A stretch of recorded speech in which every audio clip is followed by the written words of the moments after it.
Well, I want to give a little warning ahead of time.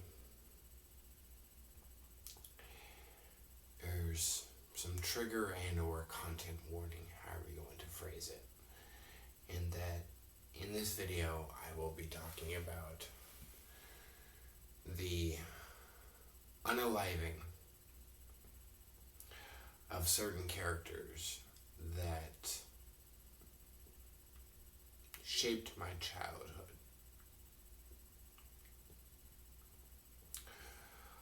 One particularly,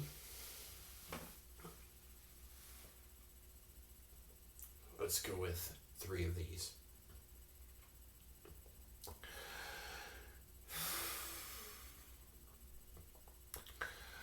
One particularly was when I was about 6 years old, and I think it was the week that it debuted. I happened to have seen Transformers, the movie. The animated movie, mind you. And it was the unaliving of Optimus Prime. Whew. Wow. I mean, it was the father figure. It was the person who cared for, watched over, and wanted only the best for their friends, their family, and those under their care. And they were gone.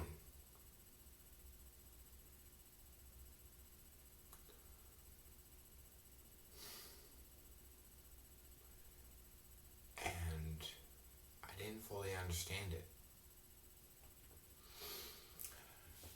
And weirdly for me, around about 8 or 9, a few years later, roughly, 2 or 3,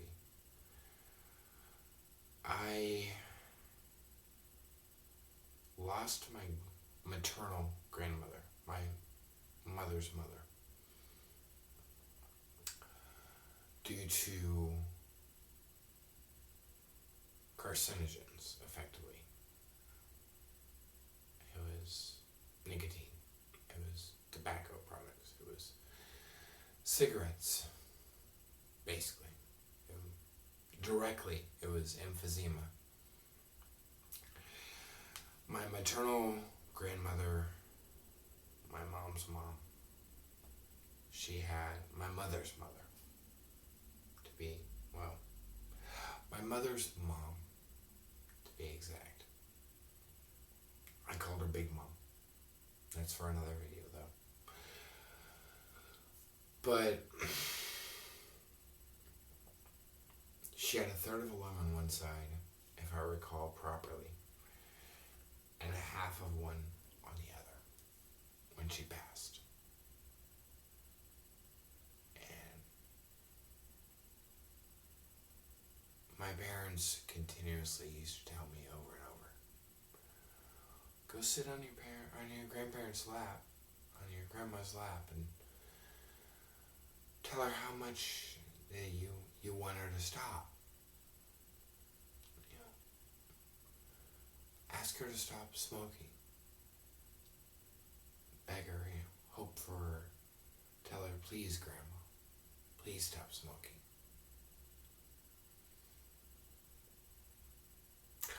I had no idea the degree to which I was manipulated and used by my parents, and felt, and later, only later, knew how much I was used and manipulated by them to personally use and manipulate my great-grandmother or my grandmother. The degree of guilt and or possibly self-hate that I may have put on my grandmother, on my mother's mom, knowing that to this day hurts me so much.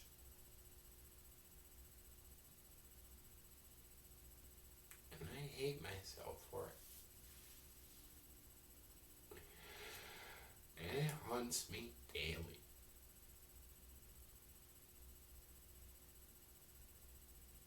And I hurt so much. Because I know what it's like. Because around 23 or so, I started smoking. And it's not easy to quit. And I may never. And in all honesty, in most ways, I don't want to. I really don't. I'll admit it outright. I don't want to quit. Just because I don't know how to live without. Now that I've done taken up cigarettes, I don't know how to quit. I don't know how to be without. Because I'm almost 40 this year, in 2020. And to this day, if I saw a grandchild of mine, if I saw a child of mine, if I saw a younger relative of mine, child, grandchild, or otherwise, come up to me and sit on my lap and tell me, please, Vicky, please, Victoria, please stop smoking. That would hurt so much. And it would hurt even more to take those last breaths and know that I was asked and wanted by someone to stop and didn't know how. And that it was too late. And to know that I put that on my own grandmother.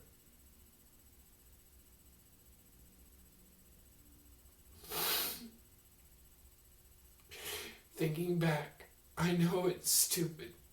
I know it seems idiotic. And I know it seems absolutely ridiculous. But a few years after having seen that, when I was only like 9, she passed. And my parents, after I begged and pleaded and asked repeatedly if I could see her at the viewing, they let me. I felt her. I felt her hand. I touched her hand with mine.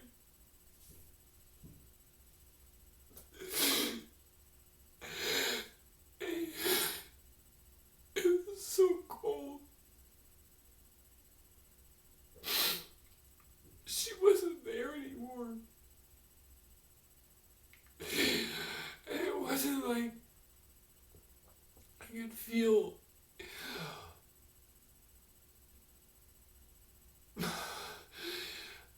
I don't know why, but I felt like it would be lighter. There would be less of her there.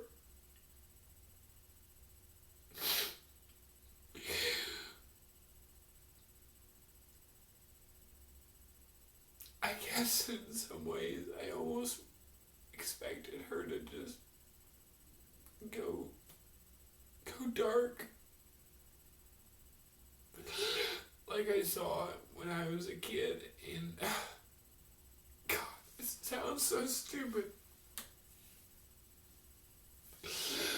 Because it's just a fucking...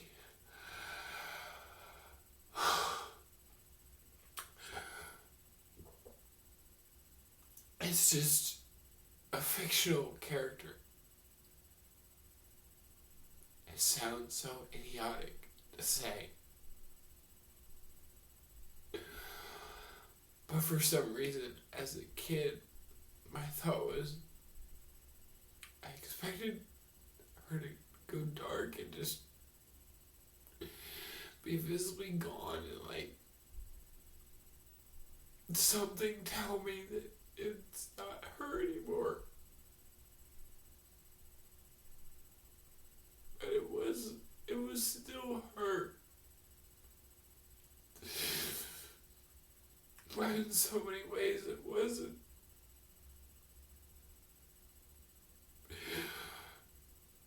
My grandmother was gone.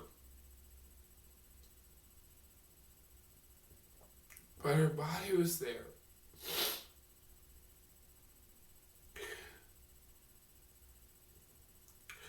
It was just, to me, as someone who continuously by my parents were told, you're Lutheran, your religion is Lutheran, you're raised Christian, you're a Christian, just that and the other. I went to a Christian school until I was mid-3rd grade, January 20th. At age 8, I got out of parochial school. I got out of private school. And I started going to public. And I dreaded it every second because I lost all the friends that had continuously been in every single grade, because that's how it went. Was everyone from kindergarten went to 1st grade, everyone from 1st grade went to 2nd grade, and so on and so forth, all the way up to 8th grade. We all went to class together.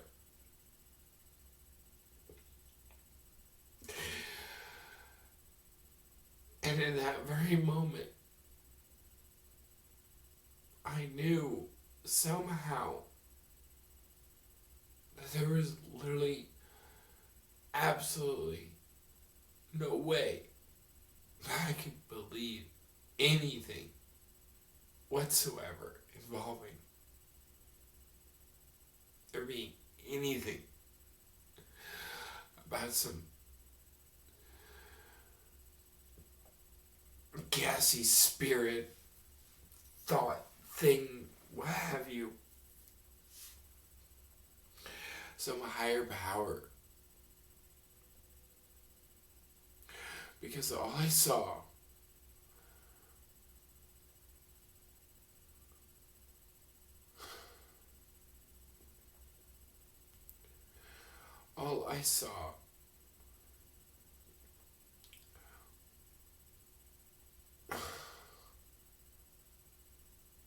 was a body gone.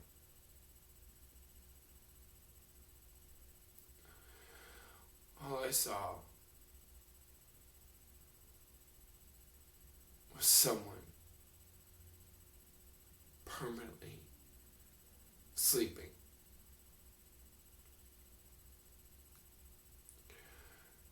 And all I knew was they would never wake up again. And somehow,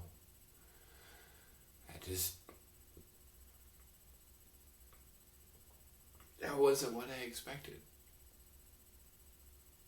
I thought I would see something, anything that told me there was something missing.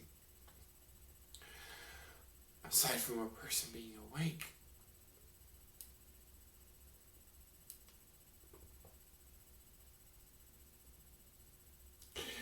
So when I was a kid and I saw that movie,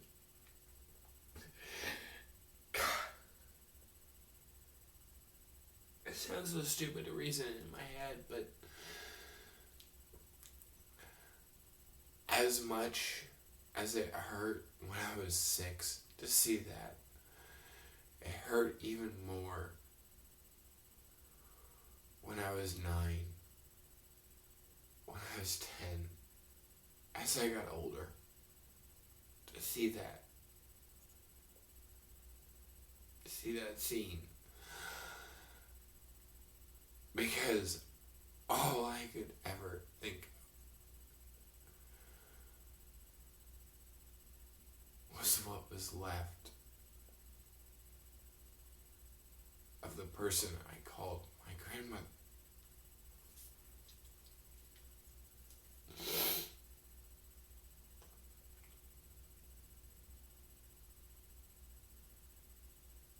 And they were no longer a person anymore.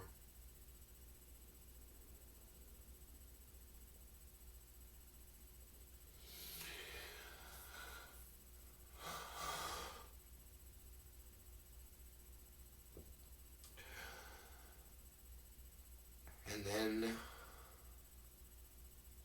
there was, when I got older, I was probably 13 or 14. I was a huge fan. Secretly, I did not want anyone to know. But I loved, to this day, I still love everything about, campy or not, say what you will about the dub, the Deke dub in English of Sailor Moon.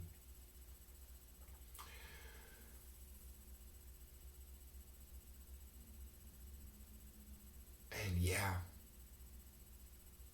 Molly was like 15, if I recall, in the original Japanese. And I think something about it, if I recall, alluded to with some of the storyline plot lines, that there was little difference in the age of the character of Molly in Sailor Moon between the dub and the original Japanese.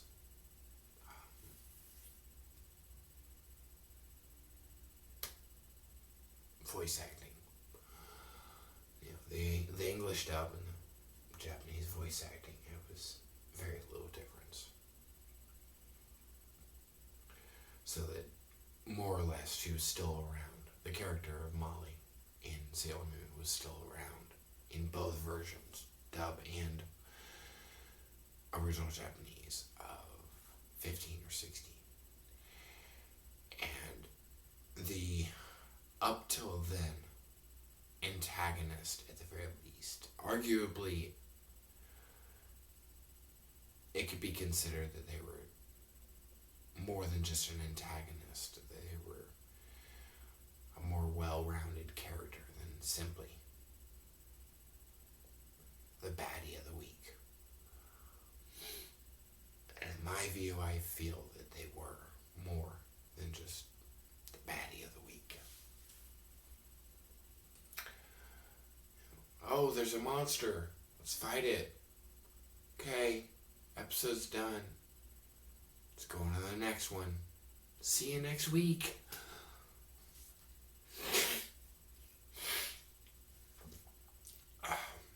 Very Power Ranger-esque approach, or Voltron-esque, to predate that even in some ways. Japanese Spider-Man what have you. Depending on how far back you go. But you have, tokusatsu, etc. You fight the bad person, and the day is won, everything's done, new episode, none of that happened. That's basically what, in all honesty, this character wasn't. And the character is in question, for those in the know. The character of Nephlite and Molly from Sailor Moon. That was the unaliving, the second one, to really shape me as a person. Like, truly shape who I am. Because everything about that relationship meant absolutely nothing except for one person. I won't even say person just because I want to honor the fiction and say one character cared for in whatever way, to whatever degree, in whatever level, that one could argue considerably, that one could debate. Another, Nephlite and Molly cared for each other, whatever else you may think of them. Yeah, Negaverse, and debatably, there's hundreds of years that Nephlite's been around, or whatever, according to the fiction. All this, that, and the other, what have you. And yeah, Molly as a character was only 15, maybe at best, debatably 18. And there was absolutely nothing romantic, nothing sexual about the relationship. But there was a deep care, a deep connection, and a deep want for the best. An appreciation that each had for the other, that was conveyed in the dub storyline. I've not watched the sub. I've not watched the unsubtitled, or lacking of subtitled, original Japanese whatsoever, because I don't know Japanese well enough to be able to plow my way through it. As yet, I hope to. That series of episodes specifically, as far as Sailor Moon goes, but there's other series as well. And I've not watched the subtitled version, I'll admit. But to see that moment, when they're just sitting there, and she's just asking, have you ever had a parfait? And he goes, no, I don't think I have.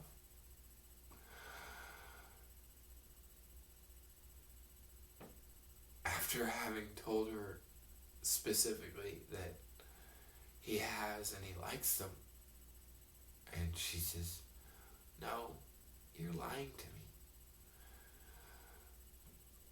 But you're doing it because you don't want to hurt me.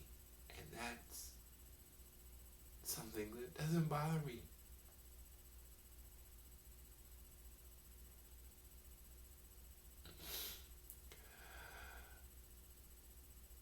And she's just so happy that even though he lied to her about having enjoyed a simple, pathetic idiotic dessert choice. Even though he lied to her,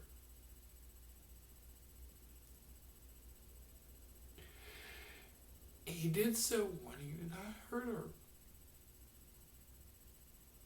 Wanting to just outright in that very moment, there was a simple change of the character wherein they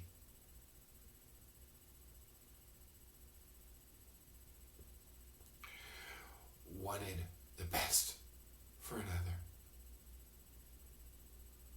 And he says something along the lines, if I recall, of,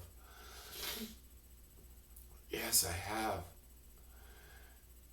And she says, you're lying again. But that's okay, because I know you only are doing so because you don't want to hurt me.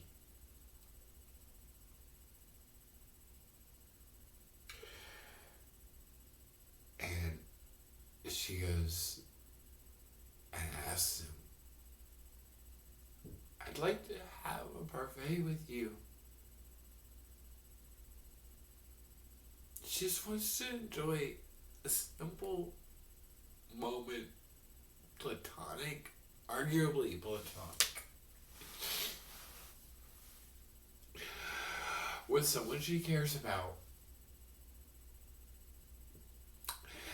And she says, outright, if I may be recalling it incorrectly, but outright something to the vein of, I'd like to have a parfait together. And he says, I would too. Do you think I'm lying? She says, no, I don't care. I'm just glad.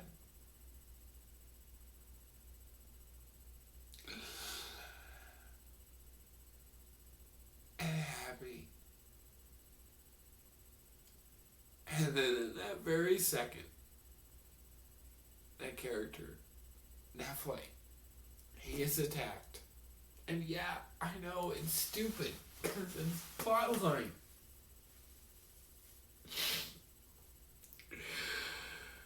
But it's so saddening when you're only like 13 or 14 and the most things you watch are anything that's colorful, attractive, visually appealing, visually, and has, I don't know, a good freaking story, and draws you in, even if it is episodic and less so serialized to where one plot carries over to the next, episode to episode. You know, it's less episodic, or more episodic rather than serialized. And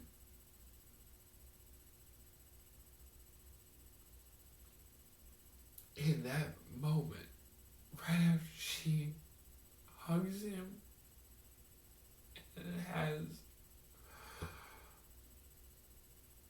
gotten to where she's just clutching him, or his arm, his body, I don't remember which, you know, either she's clenching around, you know, around his chest, around his arm, I don't remember, I think it's just his arm.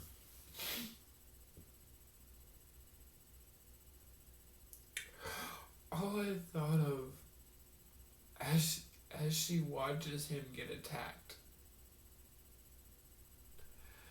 and literally killed and literally unalived before her eyes by the plotline negaverse, the bad, effectively, of that season. All I thought was, That's what it's like to lose a loved one before your eyes. To literally go from, in 2 seconds or less, feeling them in your arms and watching them fade away. That's all I thought of. It wasn't, oh, well, she's 15, maybe if you argue in the dub of 18, and he's hundreds of years old, and it's just a TV show, it's just a cartoon, it's just a kid's show. He's not even supposed to be considered a human because he's from the Negaverse and this, that, and the other, and who knows whether it's demons.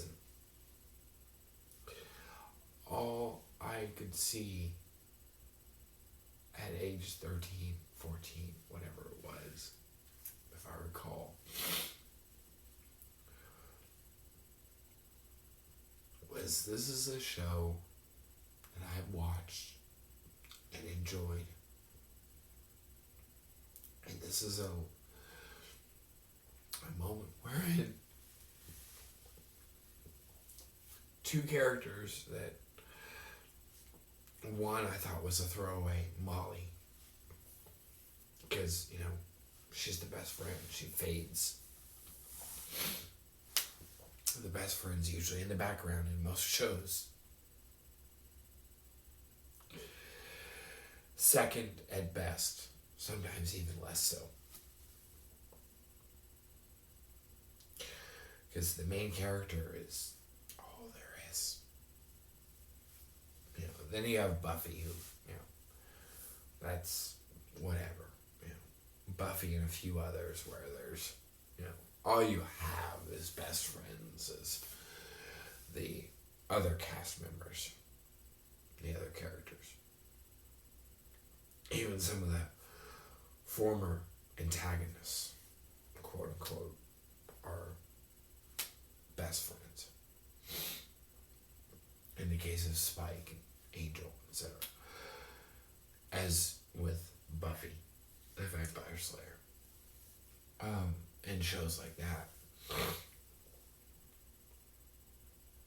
But all I thought of was, you've got your fadeaway character of Molly, the best friend, who is always in the background, always second fiddle, always never seen or given a storyline to, a real plot involving. It's one of those, I need rescued, help me. Help them. They need rescued. You can do it, you got it, girl. Go, Sailor Moon. Oh, I wonder who that wonderful Sailor Moon is. Hi, Serena. I mean, so second fiddle. But she gets a moment to herself. And then you've got Nephilim, the barely cared about antagonist of probably 8, 9-ish episodes at best. Pretty much the only thing going for him was the long hair, the decent looks as to how they drew him as a character, and the deep voice that was given by the VO, or the voiceover actor, in the English dub. Otherwise, there was some stuff with star signs and astrology and whatever that was how in which he performed his plots, and ways in which he attacked the goodies of the week with his baddies of the week. The main character conquering his baddies that he sent out in that given episode or what have you.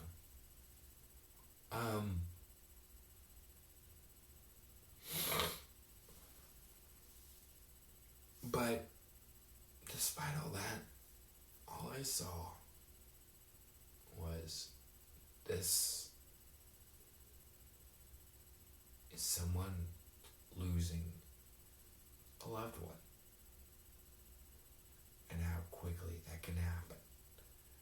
How decidedly and undeniably loss occurs. And yeah, the character of Nephlite evaporated into a little sprinkly stardust. 'Cause kid shows. More you know.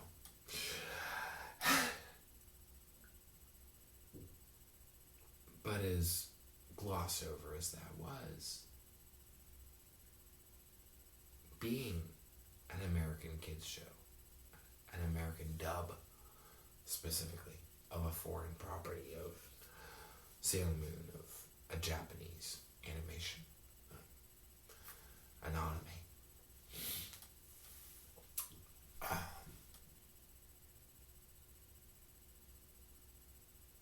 As glossed over as that was, what have you, in some ways, it was really, really powerful to see that sprinkle of a character fading into it and then gone up into the sky. And yeah, I had long already been not religious as a person. But it was one of those, for me, at that time even without really having a true, complete understanding of the science behind it, it was one of those, they're gone, and they're part of everything else. They're just literally gone. There's nothing left of them.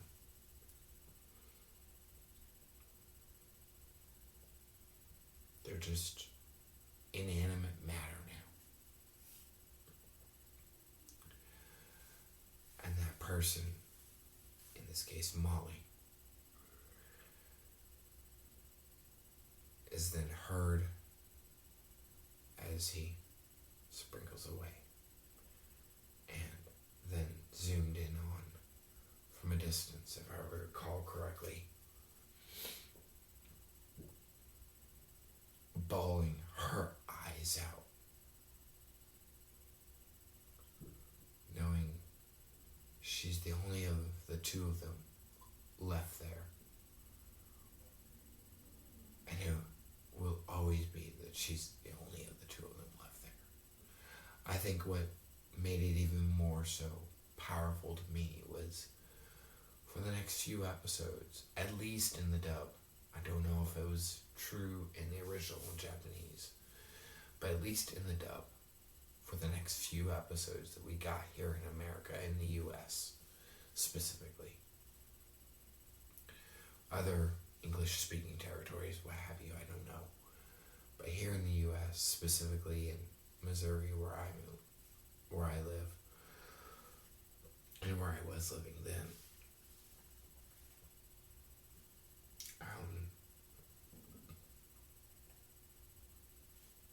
for the next few episodes, it was still something that tore her up. It was still something that she had to get over. And that she realized that she wouldn't get over. But that she had to still continue. And that was powerful to me.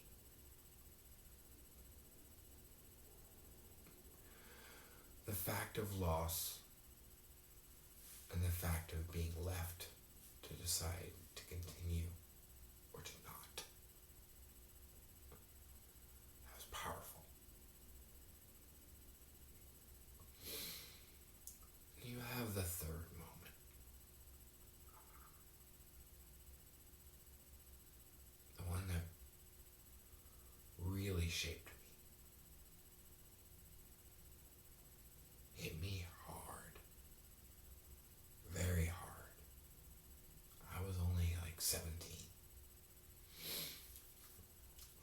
these are all animated. Arguably, in this case, it was CGI, but animated regardless. But sometimes the story is more important than the medium of which it's conveyed. A live action story about demons and monsters and fighters and warriors and magicians and etc. is no less so important or more so important because it is or is not live action or animation, etc.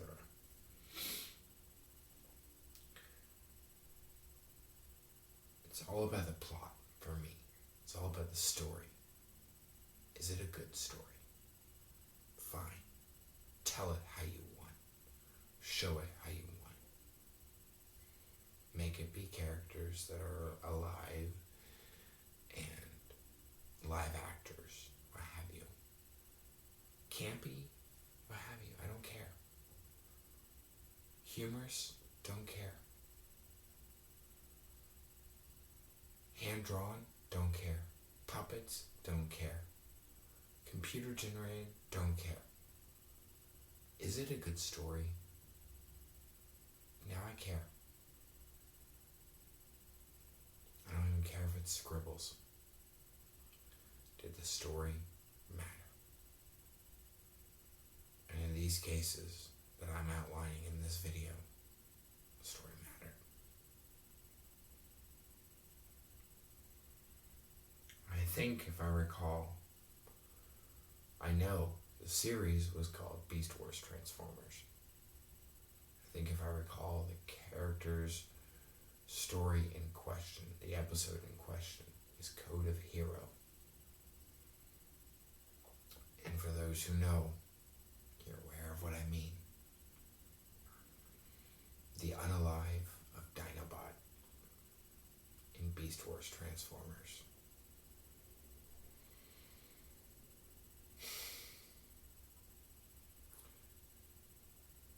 It wasn't so much that it was a robot. It wasn't so much that it was a character that was previously an antagonist. Explicitly, happily, proudly, and undeniably welcoming of the fact that they are an antagonist. That they are the bad of the week. And yet are against explicitly the weak, in their eyes, control and leadership of their superior, quote unquote, Megatron. And that to prove them wrong, that they cannot lead their forces, in this case the antagonists being the Predacons in the storyline. To prove Megatron wrong, Dinobot chooses to go on to challenge the leadership and, unfortunately in their case, lose the challenge of the leadership of the protagonists, quote unquote, the Maximals in this storyline. Whereupon they stumble on hints and clues throughout the season, in the first season or what have you, regarding that there's more going on than they thought. And they realize eventually that they are on primitive, true, actual, Earth itself. They didn't realize they were, but they are, according to the plot line. And there's something going on with a whole bunch of other oddness and storyline plot because cartoons, quote unquote. And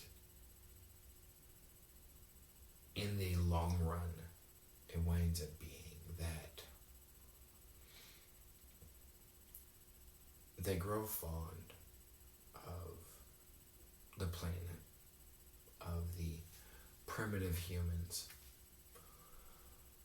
of the protagonists, the Maximals, in the storyline plot lines. And they proceed to stand up for what they believe in. They proceed to realize, hey, look, I'm going to take a stand. I'm going to stop this now. This is too far.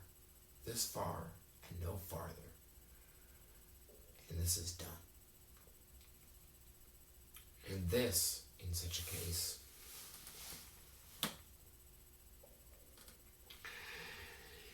is the antagonist group. Pardon me. The antagonistic group that they were formerly part of, the Predacons, in accordance with the plot and the storyline.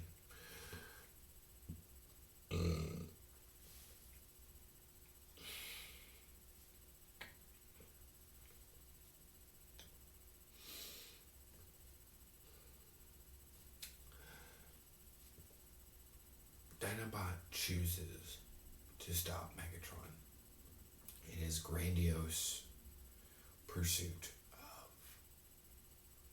power, stereotypically, and stereotypical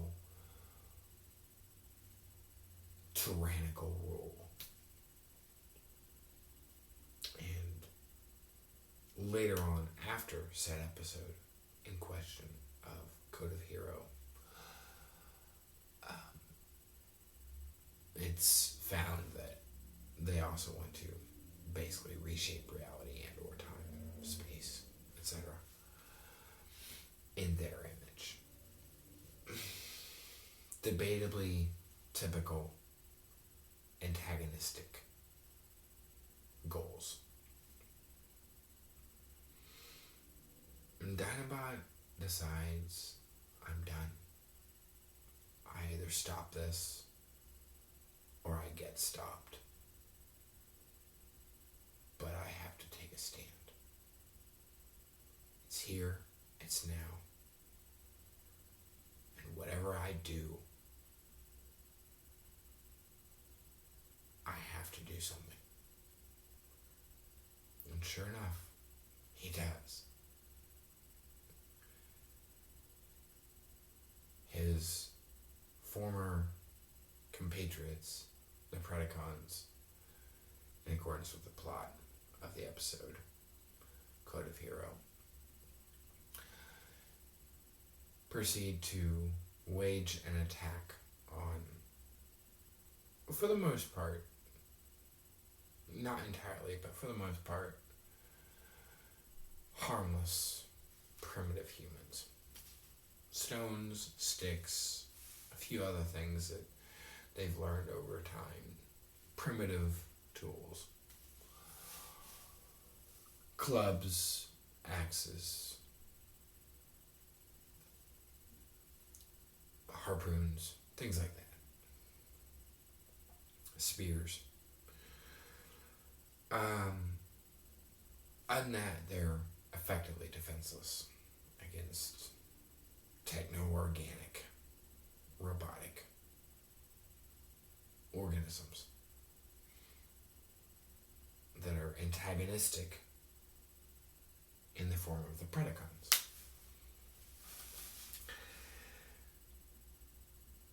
And as some of the primitive humans are being attacked, he, Dinobot, stands and fights and defends and fights back. And yes, there is some cartoonish, because U.S. American cartoon standards and children's programming standards being what they are, you can't really have the unaliving of a character unless they are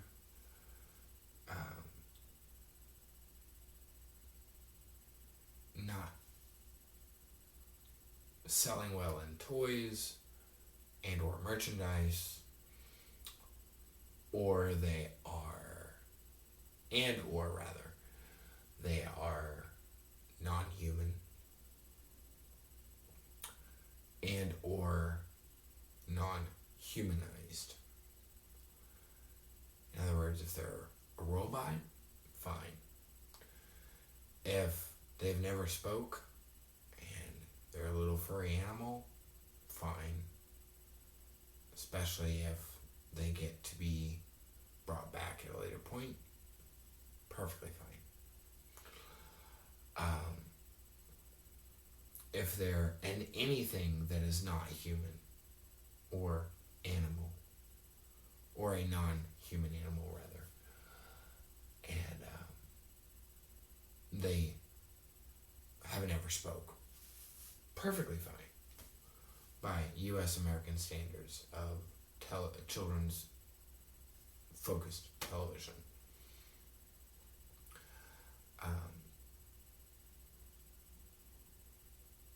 Unless it's a dog or a cat or what have you, or anything resembling that, which I agree. And let the puppy live, flat out. Let the puppy live. It's not Turner and Hooch. I can't remember what the name of the show was, but I think it was something rather beach. The dog lived at the end of the movie. You gotta let the puppy. The puppy makes it through.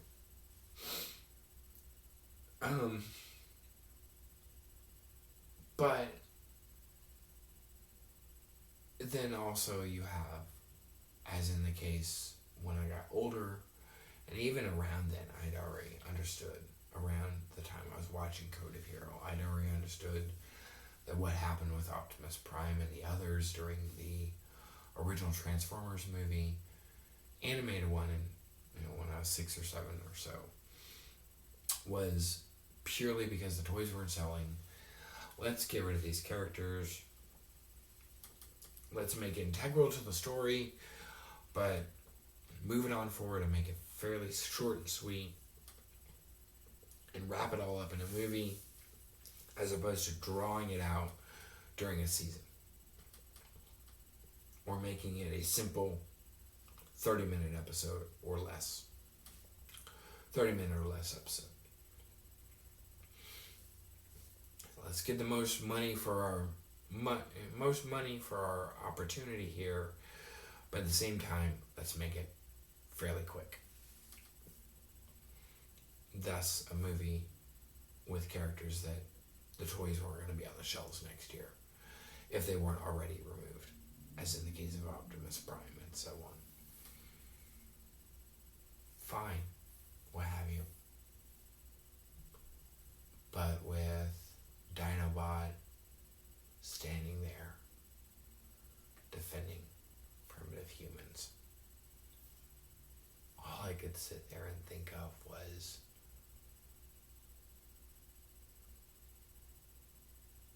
they're aware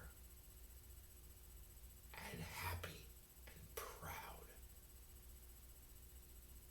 to take their own loss of their life, if it means even one other lives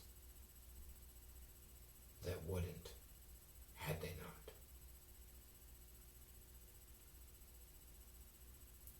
And for me, I can't harm another.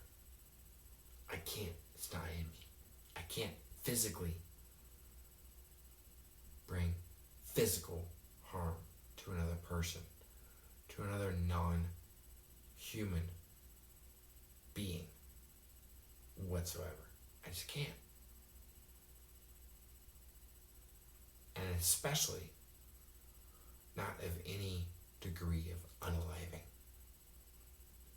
Thus my lack of interest and complete and utter distaste for anything militant whatsoever, be it domestic or foreign. And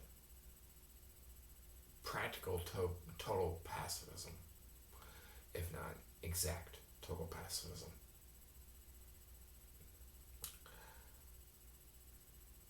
But if it meant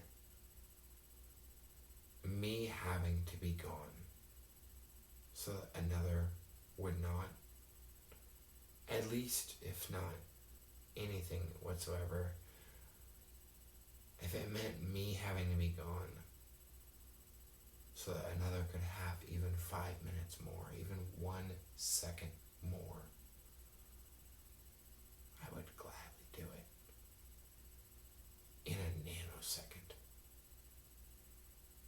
Particularly if I cared anything and had anything close to concern and appreciation for them.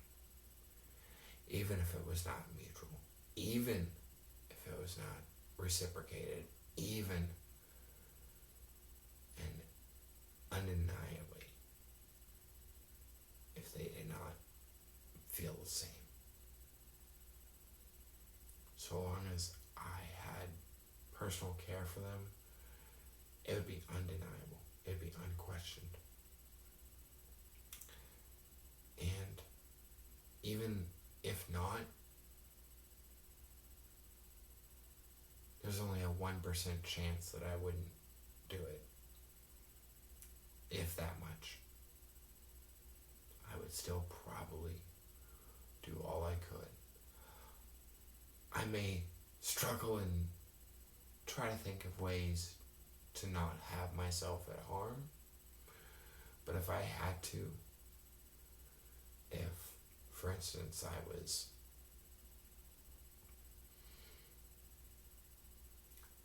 put in a situation where there was a firearm to me and I could distract the person with such and get one or more others than myself out by distracting them, and also still get myself out with no chance of life lost by me or them, great. If, however, there is a slim chance that I may hesitate. But no matter what, I couldn't let myself be, because of my inaction, the reason why directly someone was unalived. I just couldn't.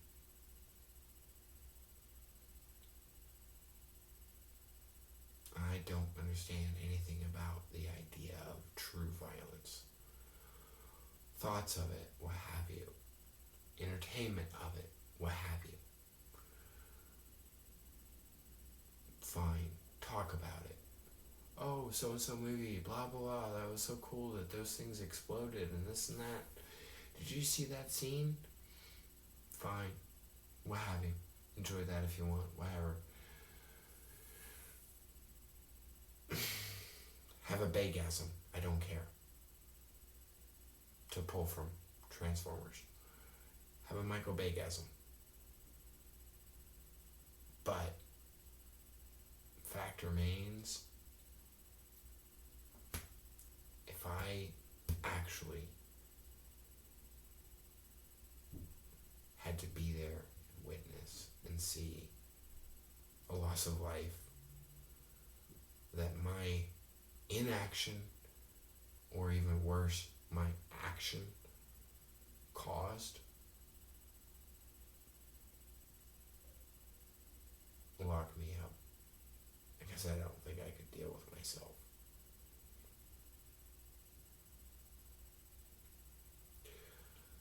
Because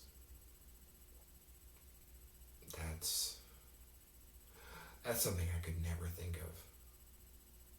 what that would do to me. Thankfully, I've never experienced it. I hope I never. I hope people I care about, and even people I've never met and never will meet, don't experience, but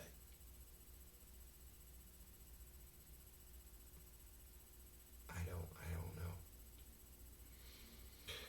There are other characters that were unalived in fiction, and even in the one or two books I've read, and numerous comics and numerous movies that I've watched and all that other stuff.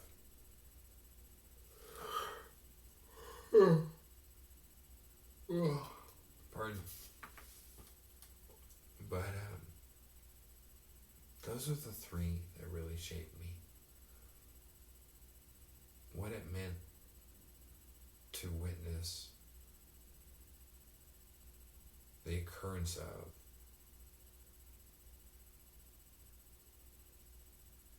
and see the effects of unaliving in another person, and know what that holds for not just other people, but even for myself.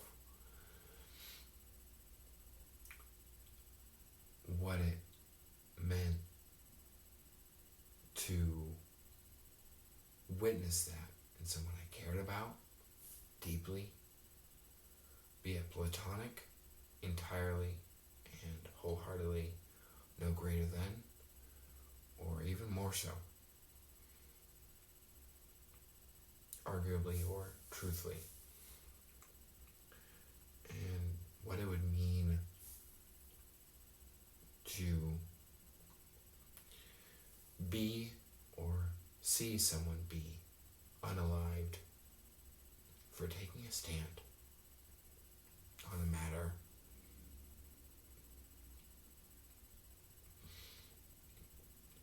and simply tell others present no more than everything else is silence. Tell my story.